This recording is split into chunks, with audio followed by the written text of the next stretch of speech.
जी हाँ नाज़रीन, drama serial नकाब की नेक्स्ट आने वाली एपिसोड में आप देखेंगे कि ज़ारा समझाने में कामयाब हो ही जाती है ईमान को कि उसने क्यों बिलाल और तैमूर को एक दूसरे के सामने लाकर खड़ा कर दिया है। तैमूर तो है ही ज़िद्दी और अपनी ज़िद मिटाने के लिए वो कुछ भी कर सकता है, लेकिन बिलाल का इसमें क्या कसूर है। इसलिए वो इसको कहती है कि बिलाल तो तुम्हारा मोहसिन है ना, उसने तुम्हारा कितना साथ दिया, तुम क्यों उसकी जान की दुश्मन बनी हो। और मैं ये भी नहीं चाहूँगी कि बिलाल मेरा भाई होकर भी मेरे शौहर को और इस तरह से नुकसान पहुँचाए, इसलिए बेहतर यही होगा कि तुम दोनों के ही रास्ते से हट जाओ।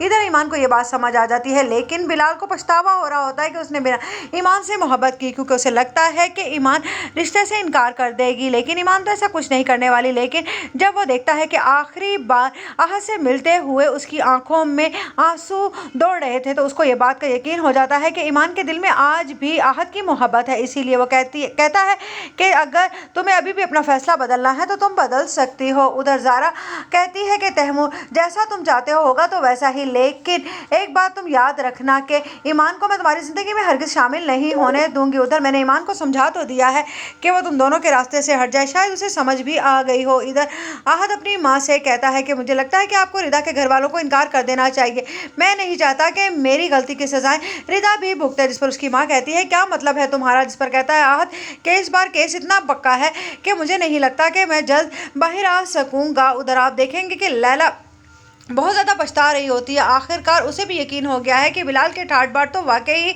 बहुत ज़्यादा बदले हुए हैं, लेकिन वो क्या करे, वो दिल के हाथों मजबूर है और तैमूर से मोहब्बत भी करती है। इसीलिए वो तो दो कश्तियों की सवार बनकर रह जाएगी।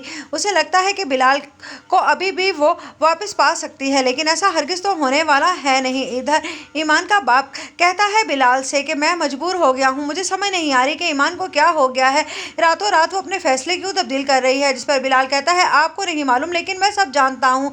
जिस पर उसका बाप कहता है कि तुम मुझे क्यों नहीं समझाते हो, शायद मैं तुम्हारी कुछ मदद कर सकता हूँ। जिस पर बिलाल कहता है कि मैंने सारे फैसले ईमान पर छोड़ दिए हैं, अगर वो मुझे अपनी ज़िंदगी में शामिल करना चाहेगी तो ठीक है, अगर उसकी तरफ से इनकार होगा तब भी मुझे कोई भी परेशानी नहीं है। उधर कहती है तैमूर की माँ तैमूर से